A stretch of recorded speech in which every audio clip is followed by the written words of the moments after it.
Hey, I'm Beverly Hosford. I've got my friend Erin Nitschke with me, and we are chatting for the National Federation of Professional Trainers, the NFPT.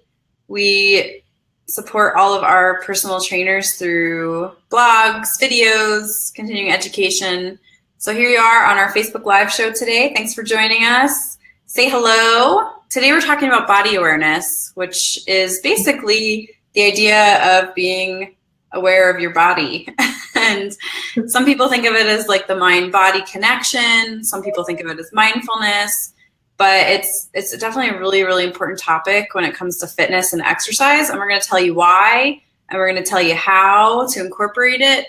And we would love to hear how you practice body awareness if you're here hanging out with us. I'm going to share the show real quick here on Facebook and on Twitter. Feel free to invite your friends to come hang out with us for the next 15, 20 minutes. And speaking of friends, Erin, how are you, my friend? Hanging in there. Doing pretty well. How are you? Hanging in there. Yeah. I'm sick of the winter. I know you are. I know you are. Beautiful yesterday, though, so I don't want to complain too much, but we actually did have sunshine, but I think it's actually supposed to snow like tomorrow and Friday and indefinitely. I don't know, but I'm just like, I can't. I know. Yeah. And please stop. I'm like, I'm totally happy with this. I'm like, we're there. Like, we made it. Yeah. It's not going to get colder from here, that's for sure. But yeah. I'm kind of sunshine Susie when it comes to this time of year. So yeah, I so just want to plant some flowers. I want Olivia to be able to do that, and no, it's just it's coming. Someday. I'm holding out hope. There's always hope, right? Yeah. Well, we'll throw some flowers up on the screen here for fun. Some flowers. So body awareness, let's talk about why it's important. So like I said, body awareness is basically just you tuning into your body. There's so many different ways to tune into your body. You can tune into your body like by exercising and feeling your muscles. You can tune into your body when you're eating, by tuning into your digestion. I hate to say it, but I have to, like observing your bowel movements, like that will help you tune in to what's going on with your digestion. Probably one of the best ways, actually. You can tune into your thoughts, to your mind, because your brain is part of your body after all. And so body awareness kind of covers all of that. It's just that paying attention to this thing that you live in, this body, because there's a lot of thoughts out there that the mind is separate, not separate, but it's the mind comes with you and then is in this body. And anyway, I'm not going to get into all that stuff, but it's just really, it can be really easy to ignore your body or to pay attention to your body. And why is paying attention to your body the better route to go? Well, one of the reasons I feel like body awareness is so important is because for me, it helped me get out of injuries and prevent injuries. So when I would like tune out from my exercise and put on loud music and like I'd be teaching group fitness classes, I would tune out. And soon enough, I started developing pain in my hip, pain in my back. And it's because I was ignoring my exercise and making it very fun, but not paying attention enough to like, am I using my right leg and my left leg evenly? And am I recruiting my muscles properly? And then if like you're eating food and not paying attention, like I was doing for a long time, you may not notice like that the foods you're eating are actually making you tired, or they're making you grumpy, or they're, making you fatigued. So body awareness is a really important concept to bring into fitness and health, because otherwise you can just be like doing everything right. Like I'm following all the rules, I'm eating the way I'm supposed to, I'm doing my cardio, but you still may not be feeling as vital and vibrant as you want. And to me, body awareness is sometimes that missing piece, is because you're just following the rule book. You're just following this list, and you're not actually tuning into like what type of exercise is best for me today and what type of food is best for me today. And I think the more that we can tune in, the better. And the more you can teach your clients, if you're working with clients, teaching them to tune in, I feel like can really set you apart as a fitness professional. Mm-hmm. And I know Erin and I have talked before about how body awareness can be a crucial component for body image. And do you want to chat about that for a minute, Erin? How body awareness helps body image? Sure. So first of all, just with the importance of body awareness. I think sometimes people think that term is a little bit nebulous and not really sure what that means. Is it like spatial awareness? Like, am I clumsy or am I not? That's a form of body awareness as well. But with body awareness, I think simply stated, it's about making connections between the mind and the body and being conscious of what's happening where. Like Bev, you mentioned about tuning out during exercise, which is very true. And then usually you're not necessarily paying close enough attention to form or how your body's feeling. And then it will often result in an injury or an overuse or just burnout in general. So being aware of how you're feeling can ultimately result in a positive payoff and help you kind of make that additional connection. Because if you're just following the rules, I mean, yeah, there are guidelines. There are great guidelines. They're scientifically proven, and supported. I shouldn't say proven, but scientifically supported. But that doesn't mean that it fits everybody. Mm-hmm. And so sometimes, and what I've noticed is, at least in the past, either with students or with clients, the having someone that's got a better connectedness to themselves, that mind-body connection, often have a better self-image or a better perception of their own body, which is something that the fitness industry struggles with in general. I mean, we've talked about that before in a couple past episodes, that even the fitness industry has body image issues. Mm-hmm. We do. It's a fact. I don't know that we're going to solve those, but I do think one of the components to maybe not making it such a, I guess, heavy problem in the industry and just in working with our clients is teaching that connectedness and that self-respect, which is a piece of body awareness as well. Yeah, that's so good. Yeah, there's so many ways to look at body awareness, and just the body image piece I think is so important, because when you look in the mirror, you see X and maybe you're actually not seeing what's actually happening. And so I think the more you tap into your body and the more you even just love your body through body awareness, I feel like body awareness is a channel to body love. So I think absolutely. Yeah. And it's definitely, it's not so much about the body, it's about your relationship with your body. And that's a big difference. And you're the one that needs to respect it.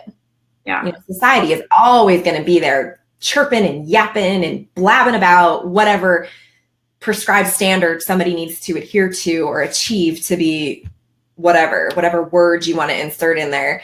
So it's really about your relationship with your body. Totally. Yeah, absolutely. So we've got a couple, well, Erin has a really great idea she wants to share with you all about how to improve body image. And I have a really great one that I want to share. If you're with us, we would love to know how you work on body awareness. If I said image, I'm sorry, I meant awareness. I was just seeing, Jane says she has no sound, but Billy looks like he can hear us from what I can tell. So I'm going to assume that our sound is okay. So otherwise we just look really funny right now, blabbing with no sound. Well, it's all good. We'll figure it out later.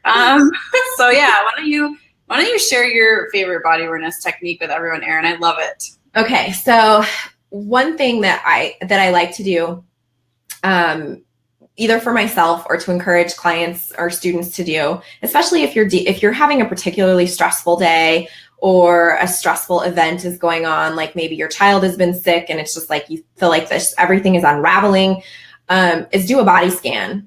And go retreat, find a respite somewhere that is away from technology, which is difficult to do, away from noise, light, anything that can like pull you back into like, focusing on something else versus just focusing inward.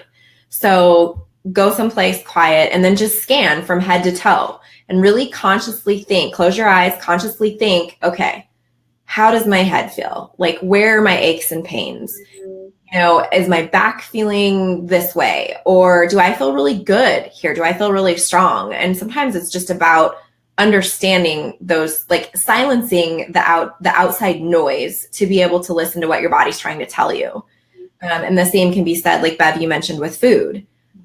You can do a scan when you're eating and being mindful about, eating and how you're feeling during that process. Are you making a connection with those nutrients? Is it making you feel better, or is it a means to an end? You know, like, is it just because it's in front of you and it looks really good, so let's consume it mindlessly, which totally happens. It happens to the best of us, it happens to all of us. Yeah. So I like the body scan because it's like a moment of peace that you can just close your eyes and think, okay, where am I hurting? Where's something feeling like it's being pulled? Where's that source of distress? Yeah. And then, you know, flip side, identifying the source of calm and peace and energy, which isn't something that I think to be able to effectively do that, you have to focus on doing that. It's the same thing with meditation. For meditation to be effective, we can't like just be sitting quietly and like scrolling through Facebook. That's not meditation. No, it's not. It's about silencing that outside noise and just going inward and focusing on yourself, not your thoughts, your being and how you feel overall. Yeah, I like the body scan because I always had trouble quieting my thoughts when I was supposed to be meditating. And I like the body scan because it gives you something to put your mind on. Yeah. And granted, like top level meditators might be like, well, that's still not meditation. But for me, it works where I'll go like one finger at a time to my wrist, to my forearm. And sometimes I do this if I can't sleep, and I'll fall asleep before I even get through my entire body. And I know that's how you do progressive relaxation. And there's just a lot of value to this body scan method. There's so many directions you could take it. I mean, heck, Erin, you could write a blog about body scanning. Oh yeah, I probably could. I do need to get you another one. So yeah, maybe we need to put an episode out there about body scans, because there's so many ways to do body scans. Progressive relaxation. You can send breath to areas. There's the chakras. There's Yoga Nidra. There's a lot of different ways to scan the body. And I think it's a perfect tool for those that have trouble quieting their minds, because just focusing on your belly for like while you're eating, you could scan the food as it goes in. Like, how does it taste in my mouth? How does it feel going down my throat? Did I chew it enough? Or is it like, is it like hurt my throat? And then do I feel any like burning when it's coming down? And I think you could follow that food kind of like in that Magic School Bus cartoon. Oh my gosh. Yeah, I totally forgot about that. But yeah, I used to watch that all the time. It is. Yeah, totally. So I love the body scan. It sounds like Angie, who's watching right now, loves the body scan too. Good. And yeah, so that's one of our tools that we wanted to share with you today. The other favorite tool that, if you know me, you're not going to be surprised about this one, is anatomy, especially for us that are fitness professionals and personal trainers. I know that when I went through college, I just like, and even not even just college, say you're just getting a certification, you just learn those muscles so you can get the multiple choice right, and then you move on. And you don't really, I didn't learn the muscles that well until I started having problems with my body. And then I had to kind of learn the muscles so that I could retrain specific areas on my own. And so knowing muscle anatomy is a great way to enhance body awareness, because again, if you're working with a client and you're having trouble keeping them focused, you could show them like where the muscle attaches, like the 2 points on the bone that attaches to, and ask them if they can feel it contracting, and then ask them if they feel that same thing on the other side. That's one of my favorite ways to teach body awareness when I'm working with someone on exercise. I've seen it improve people's strength. I've seen it reduce their discomforts in their body. I've seen it help them enjoy it more. And then I've met people that are like, I just want to watch TV while I work out, or let's just talk about something else. Yeah. I shied away from those type of clients over the years, but there, and I want to say, like, you don't have to be tuned into your body 24/7. No. Like, there's always a time and a place, like, that you just gotta like get through it, or you gotta like stuff some food down your throat, or like whatever, pick up your toddler, like you pick up your toddler without thinking about it. I mean, we're not saying like that body awareness 24/7, but we're just saying like, hey, if you can bring it into your client sessions a little bit or into your own workout, then you're probably going to be able to reduce injuries, improve your performance, maybe improve your satisfaction. And then really just like improving that relationship with your body. Just like we're always trying to improve our relationship with nature. I was listening to a podcast recently that talked about how much like we just expect the environment to give to us all the time. We don't always give back to it. Same thing with our body. Like you just assume that your body is going to breathe and it's going to poop and it's going to sleep when you want it to. And like, Right.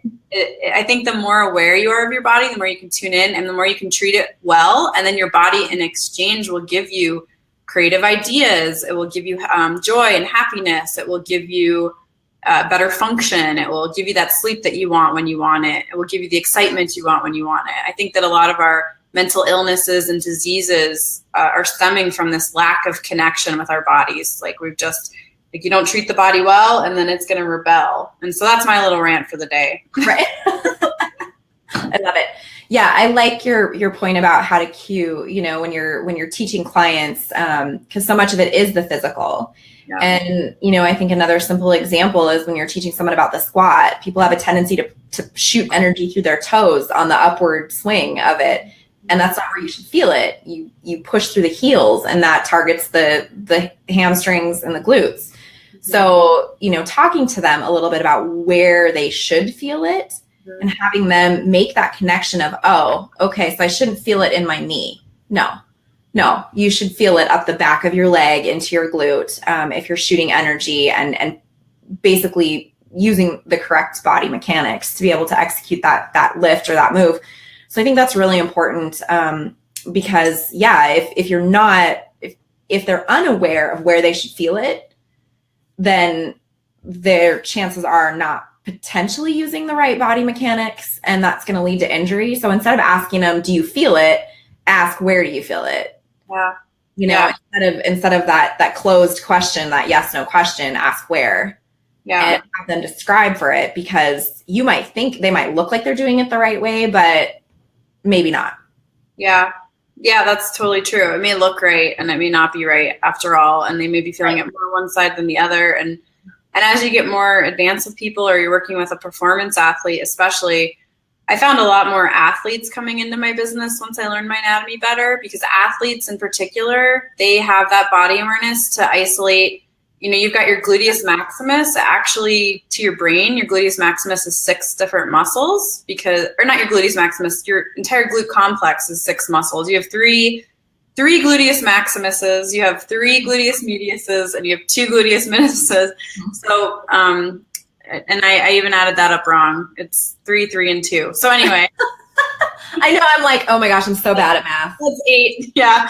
So anyway, let's go back. So you have 8 glute muscles, and that matters to a performance athlete, to an ice skater, to someone who's trying to perfect their pirouette or who's trying to rotate better. Like, that matters to them. And I noticed that I found more athletes coming to see me when they found out that I understood what each muscle was, because the athletes, especially performance athletes, can feel that there's these differences in their different glute muscles, and they want, you know, or need somebody that's going to help. So I don't know about you, Erin, but when I'm training personal trainers at the college level and I say, who do you want to work with? 90% of them are like, I want to work with athletes. Like, that's what they're drawn to.